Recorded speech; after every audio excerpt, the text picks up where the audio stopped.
Good evening, everyone, and welcome. Tonight, day number 154 on our update, and we're still clicking along. Had a great talk with my guy on the inside today, Zhenya, and all is well there. He and I are scheduled to meet in the morning and get some updated information, and we'll be recording that and getting that out to you. We've got some interesting things going on. Now, if you saw the title tonight, Russian military video confirms strike on Antonovsky Bridge, live update Ukraine war. Here's what I feel good about tonight. We were very accurate in what we were sharing with you guys last night. Nailed it. And honestly, I think we were one of the first to nail it. So we've worked very hard to be accurate. We've worked very hard to make sure what we have is spot on. And we've learned as we've come along 154 days. And when Zolik and I were talking last night, by the way, Zolik's real name is Volodymyr Zelensky, but not the president. Same name, different person. We were discussing it, and I said, man, do you think I can share this? He goes, let me make a call. He made a call. He did some looking. I did some looking, and we were confident. But I will be honest with you, folks. When the stream was over and I had put it out there that we had hit that bridge, I started to get a little bit nervous, probably between 10 p.m. Eastern and midnight, because I didn't see it anywhere. All my sources that I use were quiet. All the sources of media that I trust somewhat were silent. And I'm sitting here at my desk midnight trying to play a video game with my friend, and I'm thinking, oh boy, I hope I do not have to go on tomorrow night and say I missed it. We said it too quick. We said it too early. No, we nailed it. So very thankful, but it's a good hit. But I've got lots of information to share with you tonight about that. So thank you for everyone being here. You know, we are getting some serious traction. If you are watching this on YouTube, make sure you hit that like button sometime when it's over, during the middle. Just drop a comment in there. Something's happening in a good way. Algorithmically, we're getting more traction and more traction. Of course, huge crowd there on Reddit that it watches, and Facebook as well. So thank you and welcome. Jeffrey Burnett lost power. That's my moderator out there in California. And there was some nice comments here tonight, and I want to say thank you for all of your nice comments. This is actually Mr. Moderator here, the Unfiltered Information Hour, 6 to 7, California time, most precious. Good news or bad, highlight of my day. Thank you, sir. Much appreciated. Rogammon, I do want to give you a special hello tonight. Tomorrow, I will be traveling to your state. I'll be down in the Commonwealth of Virginia. And that all the streams will be here. Everything will be good to go. Good, Pat Shove, able to watch on YouTube. Evening to you. And Don Gentilini. PG can't say enough about how much this coverage means to me and our viewers. We're getting the wide-angle news inside and around the world. We stand with these beautiful people in the Ukraine. 100% agreed. So, big hello to all of you. Welcome. Let's get to it tonight.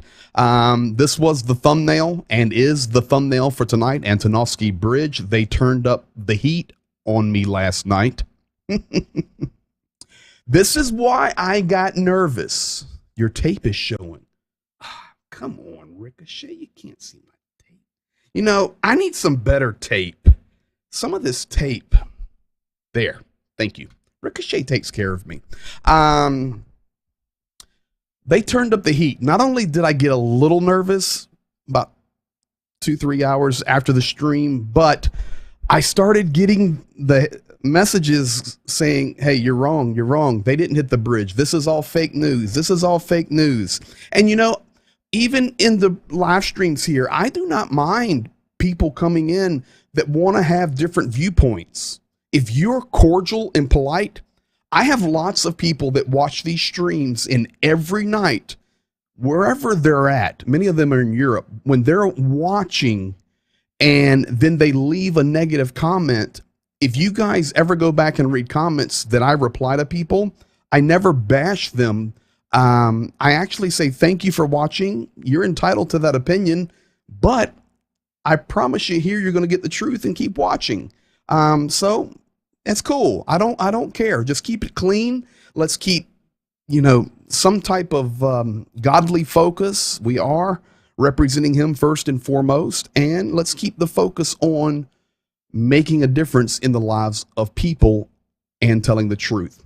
I think we hit the home run there. But they were turning up the heat on me last night, a couple of hours after the stream, telling me I was spreading fake information.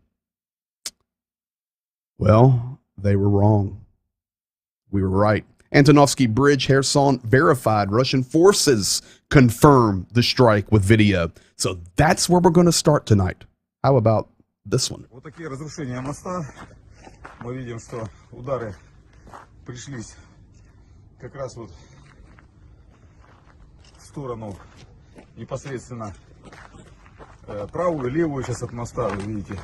И сюда же нанесли удары как раз вот по той стороне, которая была обстреляна. Общая картина моста, просто мост фактически находится вот в таком состоянии. Еще больше разорвало на куски, как раз вот практически в то же самое место ударили.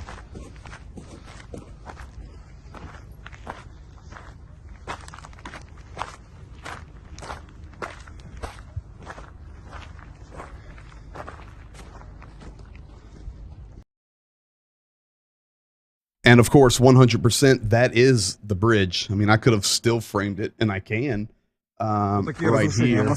Just take a look. I mean, it's exactly where we were showing you. Even a couple days ago, I put a little figure down, and we looked on Google Maps. That's definitely the spot, and that is the bridge. It was hit, and that's them there saying that they were hit. So this is verified, turned up the heat, but we were good. Now, not only that, but here's the next level. You're going to hear all kind of rhetoric and all kind of fake news from the other side. And the other side says the military does not use this bridge. Well, baloney. The military does use this bridge. We go to the map of Ukraine, and while I'm there, let me just tell you 3 major cities today under attack, and that is Mykolaiv, Kharkiv, and right in the middle, Dnipro. Of course, we know, and we'll look at the east in just a moment. This is all the big pushes. But the 3 major cities that were hit today, Mykolaiv, Dnipro, and Kharkiv, nonstop. Absolute nonstop shelling on Kharkiv. Now, with that said, this bridge is vital, and I'm sorry, that's what I wanted to show you. They can say whatever they want because they're going to not tell the truth. But this is the route the military has been using to prepare and shell Mykolaiv. Their only other route is through Novaya Kakhovka, which is right here, unless they build a pontoon or they use the river, the Dnieper. This is the only way, and we remember Novaya Kakhovka is the place where the large strike was. So Ukraine knows how to hit these targets. This is a major setback for the Russian military. Do not believe anything you see or hear that they do not use this bridge. They do. They'll come out saying, well, only civilians use it, and it's used for transport of goods. And, we don't even need this bridge. We don't use this bridge. Well, if you do not need this bridge and it's not important, then why are we currently building a pontoon bridge and running ferries? Russian forces working even today, ferrying cargo and building a pontoon bridge. I promise you they're not building a pontoon bridge for Igor to ride his Lada across the river to get to work. They don't care about Igor. They don't care about Sasha.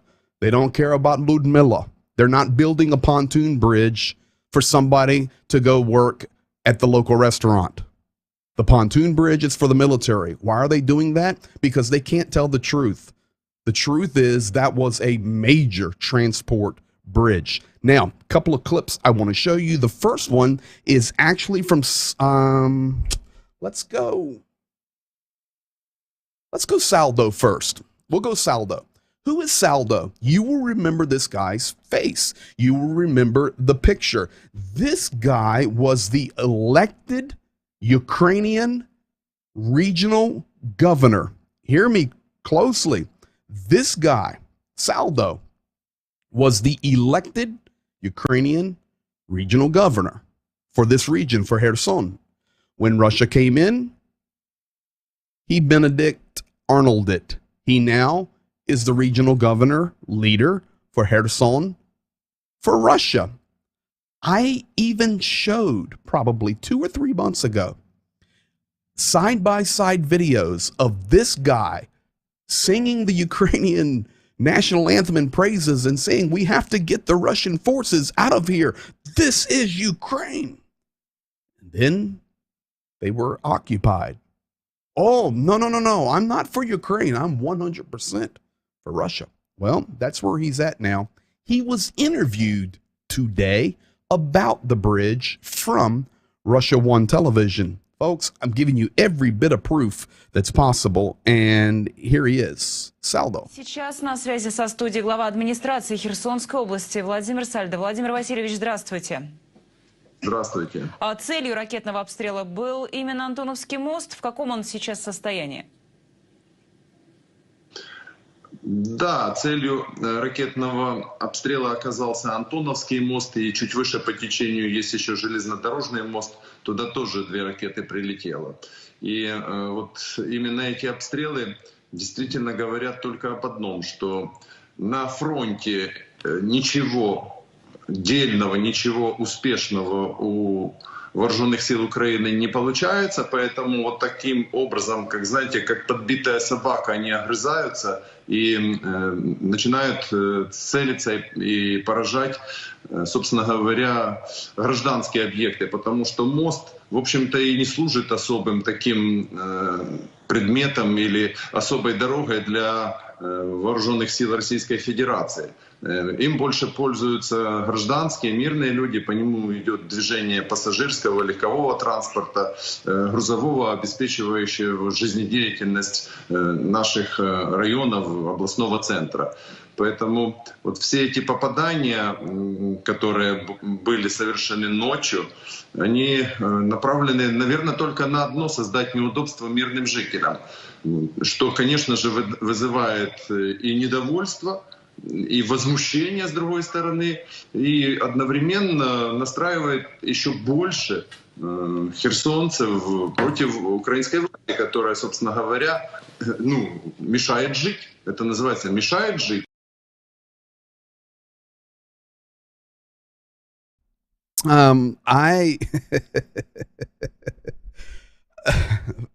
First of all, he's a traitor. And many of you that are here each night, you remember his face. I showed you the side by side. But secondly, not only is he a traitor, he's a liar. And I'm just going to call it the way it is. And for this statement, he makes the statement, and remember, this guy is the boss of this region, Kherson region for Russia. He makes the statement that it's the Ukrainians that are obstructing a normal and peaceful way of life for the Ukrainians or Russians, in Kherson. Have you looked at the map?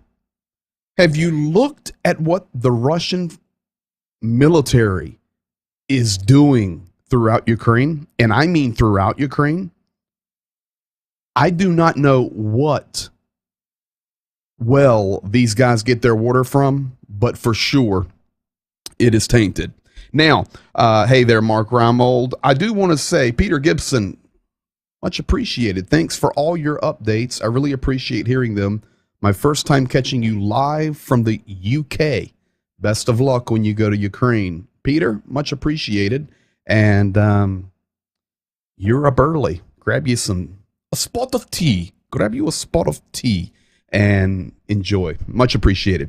So there you have it. I've got one more gem for you, and then we'll lay this one to rest. Here we go. This is actually from this is a governmental military representative in Kherson. He's there giving the interview, talking about the bridge being struck. And just one last time, all you guys that were busting my chops from 10 to midnight, gotcha. Can't help it. We nailed this one.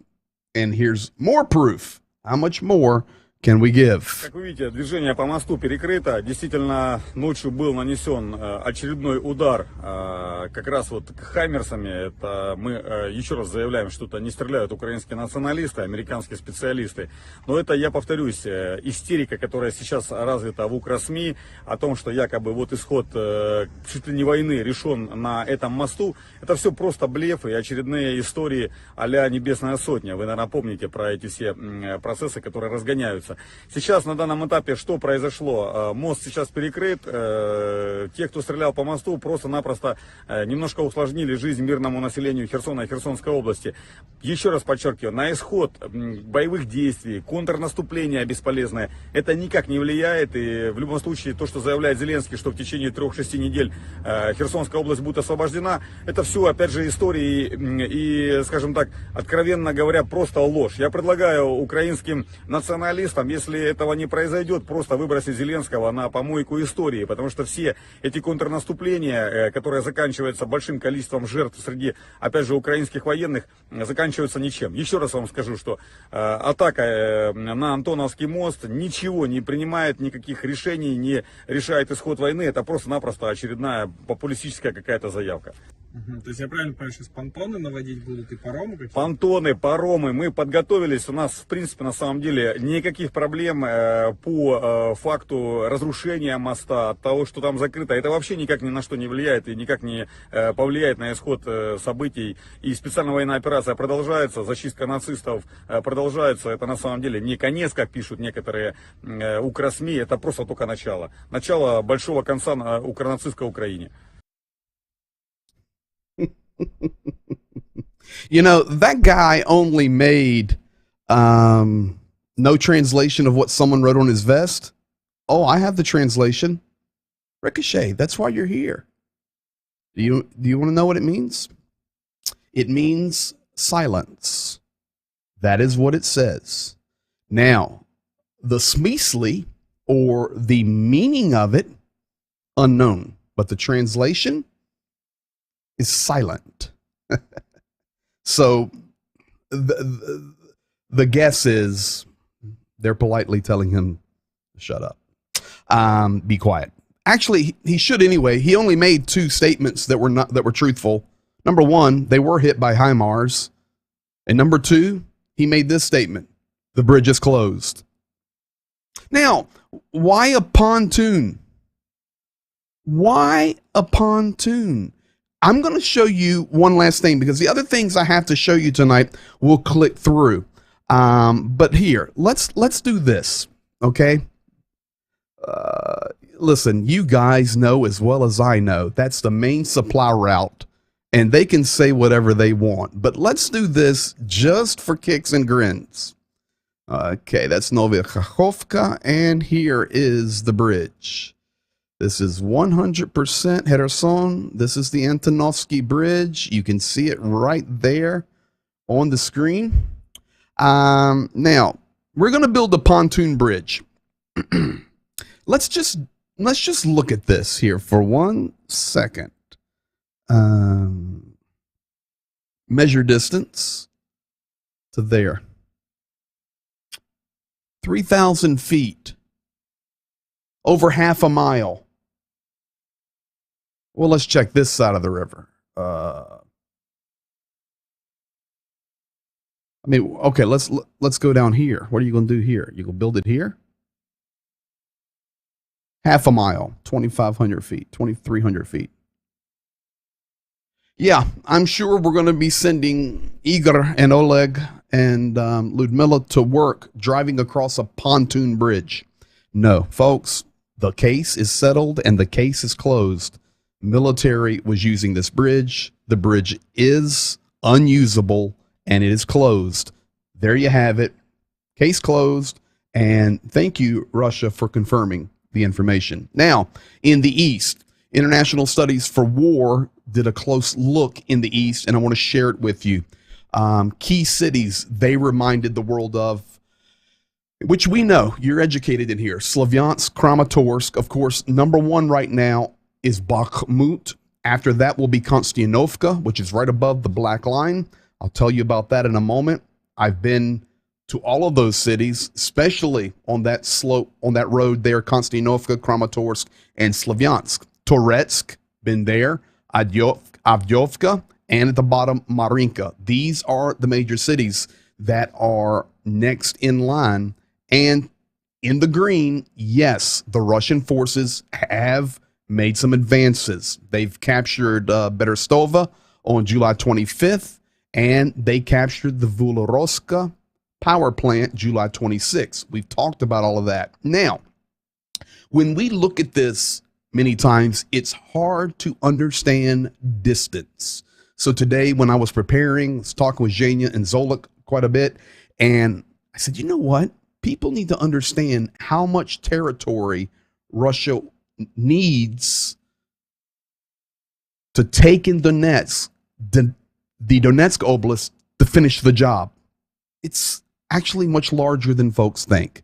So I did some measurements today. Here you have it. This is the pocket, the very hottest region of battles. And what I mean by that is troop to troop. Yes, Mykolaiv, constant shelling. Nikopol, constant shelling. Kharkiv, Odessa, Zaporozhye, Dnipro, all of these cities, yes, strikes and shelling. But in this region, you're talking about some urban warfare. You're talking about some of the real fronts, the battles for villages, the trench warfare where they're in the trenches and they're protecting themselves. This is the real heavy front. So how big is it?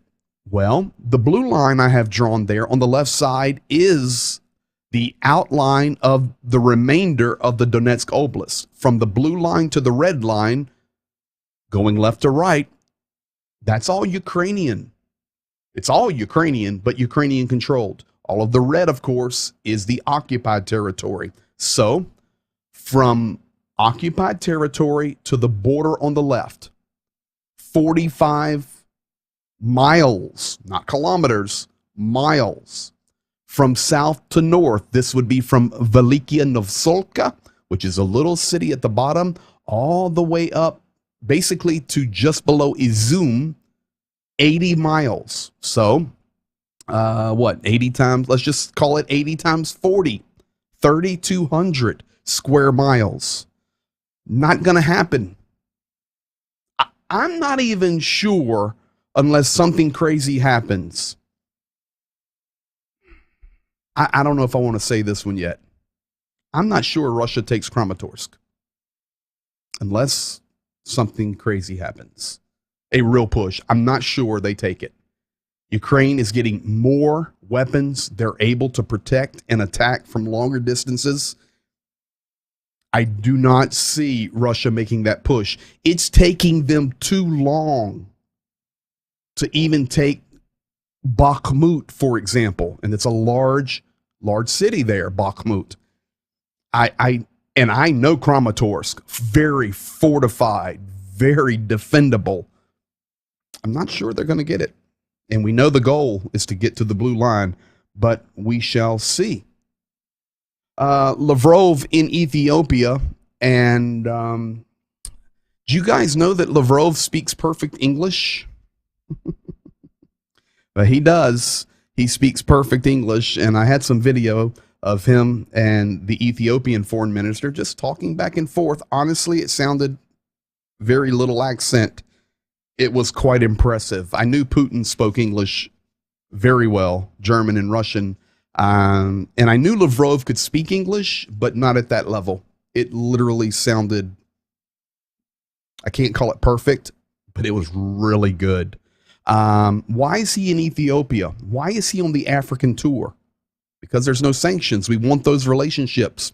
You see, until November 2020, Ethiopia aligned with the United States and the West. But remember the conflict in Ethiopia in 2020 in the north, the Tigray?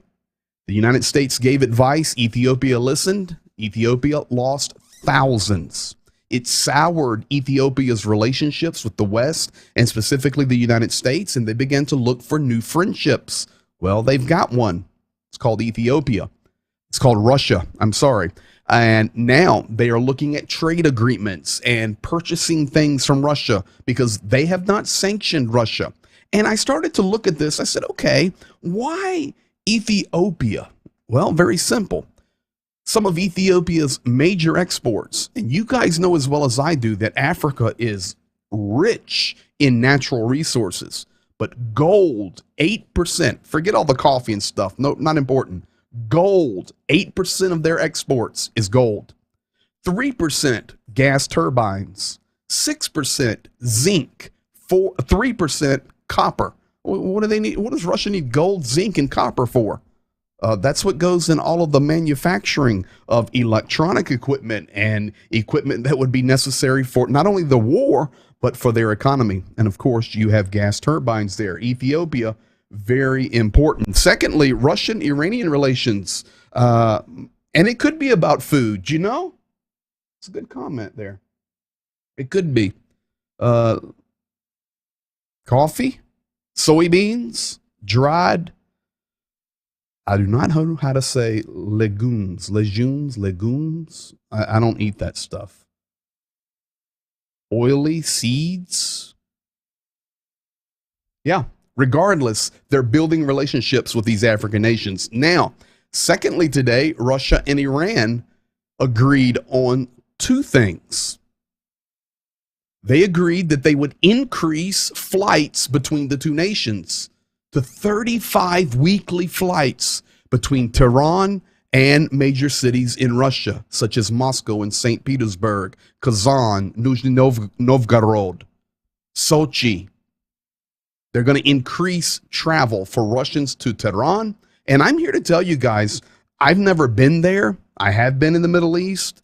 I've been in Dubai, Pakistan, Israel, all of these nations. They're all beautiful, but I'm going to tell you, I've watched a lot of videos on Iran because it's intriguing to me, and I follow a guy out of Tehran. Tehran is a beautiful city, and I think they're going to continue to build their relations. Secondly, I told you two things happened today between Russia and Iran.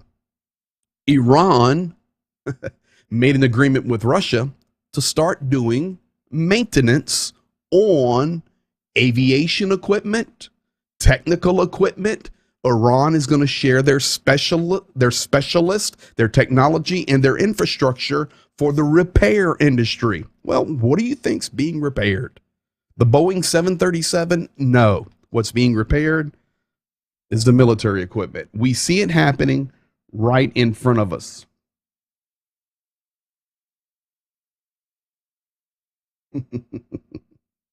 I love you guys, man. Secretary Blinken, my call with Foreign Minister Lavrov will not be a negotiation about Ukraine. Any negotiation regarding Ukraine is for its government and people to determine. Good. But why even talk to these people? I mean, I'm sure, that's their job. I'm not a diplomat, but at some point, we just have to say enough and be done with it. Yeah, Rick Barry, I think this is spot on. This is the deal right here. And the closer we get, we will be talking about this. The thing that concerns me is that Russia can wait for winter. Ukraine will suffer greatly without gas, food, water, and heat, necessary infrastructure. Russia evil. That is correct. And it's not just Ukraine. Because I'm going to be honest with you guys. Ukraine can generate enough electricity, not only for themselves, but they also, even today, came out saying we want to export more electricity to Europe to try to make up for the losses. So Ukraine can do that. Ukraine could feed themselves, but a lot of that is being stolen, mined. That's a challenge. But they still kind of can. Water, heat, problem.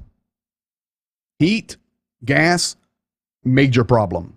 Electricity, no problem. Heat, and as I reminded you guys last night, it starts getting colder there much quicker than it does where most of you live. If you were here from the United States, if you're from another nation, I'm not sure about your weather patterns, but it starts getting, you can get cold there mid-September. And from then on, you can have snow in October, typically November, December, January, February, and March. But it's a deal. And here's the deal that I will even add in addition to that. It's not only about Ukraine here. It's about holding the world hostage, Europe hostage. Now, National Bank of Ukraine, once again, they're saying they're going to be forced to devalue the hryvnia. That is the code for the hryvnia, the HRY. We know that the euro is the EUR, the dollar is HRY, but they're going to be forced to devalue the hryvnia due to war conditions. Well, you're saying, listen, isn't that old news? Didn't they just do it? It's not old news. They did just do it, and they're already warning that they're going to have to do it again. The guy projected out of Kyiv, their banking guy, their economics guy, said it's probably going to go to 50 by the end of the year. I think it may be to 50 before the end of the year. They're already putting the warnings there. Now, I have here positive and negative.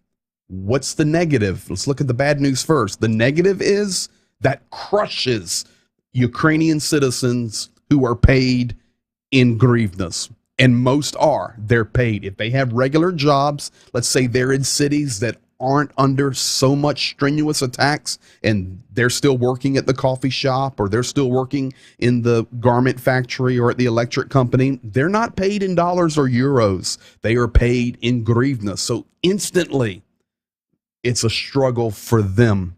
The positive, right now, for the dollars flowing into Ukraine, what we're doing, supporting them with humanitarian aid and medical aid and the military areas where we can help and transportation and fuel and all these things that we're doing together as a church and as a community, this is a positive because we have more buying power. But for the Ukrainians inside, it is a big challenge. Medvedev releases a map today, and he said that he did this and received agreements with Western powers. So let me explain that to you. He made all of this up in his delusional mind and released it to the world and wants to say that the West is helping. It's the same thing that we heard in the beginning of this program, where the Antonovsky Bridge, we do not use that for military transport. That is only for citizens and freight. No tanks go across that bridge. Yeah, right. Same thing here. Medvedev releases this map, and I want you to look at it. I outlined for you the nation of Ukraine in the black. That is sovereign Ukraine. This is how Russia is seeing the end game here. You know what? I'm just going to do this one time. From day one, well, it may not be day one. Pastor Kent's gotten me being pure honest. He's doing a great job. He keeps me telling the absolute truth. He's the yin to my yang or something. I suggested this is what I thought. This is what Russia wants. And folks, you can go back to the streams, maybe day 10, when Transnistria first started talking. Sumy to the northern part, I've got it right here for you. Sumy to the northern part of the Transnistria region. That's what I have said the entire time. That's their ultimate goal, my personal belief. With that said, then I see this come out today from Medvedev in Russia.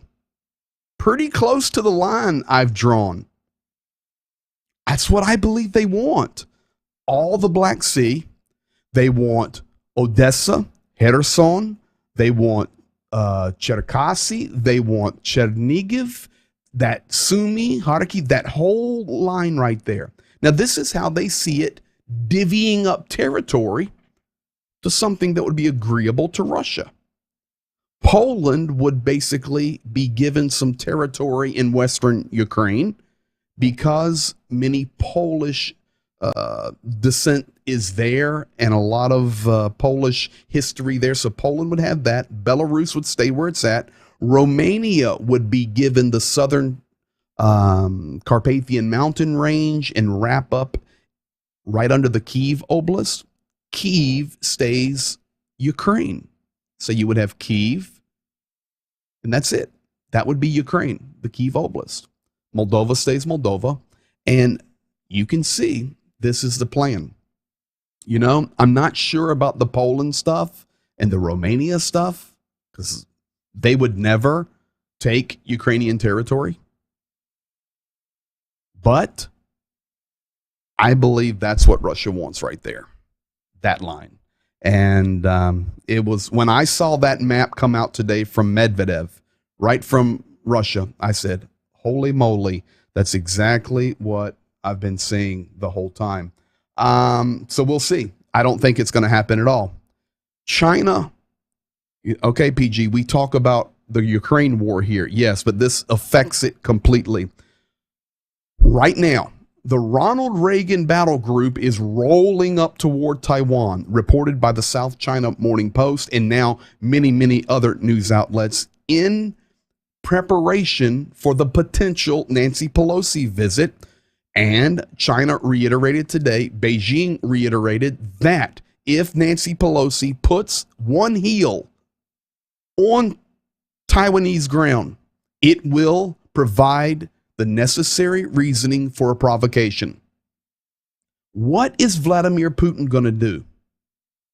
I believe that Vladimir Putin over the next week is going to do everything he can possibly do to get Nancy Pelosi to Taiwan, to get the United States in much more of a weaker position, having to look into Europe, having to look into China, still looking at Syria, looking into the Middle East, Iranian nuclear agreements, our own southern border, and he's going to sit in the Kremlin and smile like the Cheshire Cat.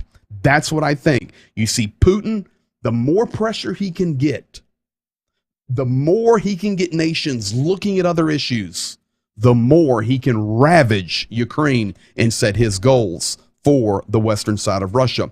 That is exactly what I believe and think is going to happen, and it's going to be the perfect smokescreen to see what unfolds next. Going to be interesting. We will keep our eye because all of these things, they're all connected. And I know many people out there would say, okay, PJ, listen, here's the deal. All this stuff about Russia meddling in elections and trying to influence things, you know, I think that's a lot of, you know, you told us you don't chase conspiracy theories. I don't. I only tell you the truth or what I understand to be the truth and have verified to the best of my ability. This one, we've already heard from people. We know all nations meddle in other nations' mess. It's a fact. You don't need to watch Hollywood to know it. It's a fact. Russia meddles, China meddles, and I'm sorry, United States meddles, and everybody else meddles in each other's business. Putin will do everything he can to add pressure to this deal here. Today, new number came out. 84% of Ukrainian citizens unequivocally reject any territorial concessions. 84% said we're going to fight for our land. That is a huge number. Finally, last thing for tonight, I want to do a spotlight on a little bit of charity. I'm going to show you something, and I just want to give a big shout out tonight to the UA, which stands for Ukraine, the UA Dream Foundation. You know, we have thousands upon thousands upon thousands of Ukrainians who are living in bombed out buildings. We have shown you video and testimony and stories.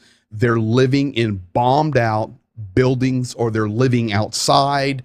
They're doing whatever they can do to survive. Well, the UA Dream Foundation is starting to do things about it. They've been working for months trying to get people into these little mini modular homes that they can build very cheaply. It's like 4 concrete walls, pre-manufactured. They throw them up, put a roof on it, and boom, we're able to house some people. So big shout out. This is actually not a big foundation. It's not some huge organization. It would be much like us. Who would believe that our church in this community online, we've raised over $125,000 supporting the Ukrainian relief effort. And of course, that number is getting really ready to really jump up tomorrow night when I give you the official finalized numbers. In fact, I'm going to let PK give it to you. He's got it all to the penny. Who would have thought? Nobody knows about us. Nobody knows about UA Dream Foundation, but they're doing a great work, and I wanted to give them a shout out tonight. Here's their story. Чесно, я вже строюся 3-й раз. Вийшла замуж, строїлась у Горянки. Прийшла сюди, тут давай достраювати, остраювати. Знову прийшла війна і знову строїться. А це вже точно з нуля. Її 3-річна внучка Іра пам'ятає ракетні обстріли. Сьогодні вона грається на руїнах свого дому і повторює слова матері. Я не боюсь. Ти не боїшся? Ні. Не боїшся нічого? Їхня сусідка Любов Тополь втратила ще більше. Окрім дому, вона втратила єдиного 34-річного сина, який був одним з керівників територіальної оборони в Мощуні. Я ніяк. Він стоїть перед очима.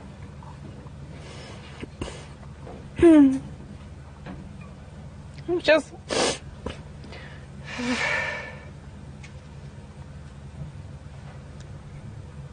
якраз допомога мені йде. І хто мені допомагає, всі чогось Олександр. Його звали Олександр, і зараз таке відчуття, що його дух тут присутній. Любов – перша жителька села, яка отримала тимчасовий мобільний будинок у рамках благодійної ініціативи UA Dream.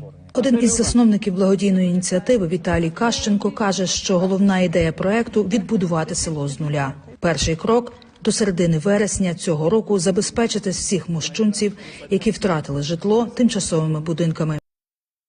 I don't know about you, but that is super cool. You can see people who have lost their families, lost their homes, and this UA Dream Foundation putting together these little mini homes for people. Wow, what a super, super job. So big shout out to the UA Dream Foundation. Well, folks, there you have it. That is the update for day 154. That bridge has been hit, and Russia even told us so. Until tomorrow night, 23 hours, I will be traveling to Virginia. Any of you Virginians down there, come on over and see me. I'll be out near Appomattox. If you need details, let me know. And we'll holler at you soon. Tomorrow night, we'll see you, 9 o'clock Eastern Standard Time, 4 a.m. Ukraine. I'm going to have Zhenya with me some tomorrow night. Be blessed. Peace to you. Peace to Ukraine. Thank you for everything you do. Good night.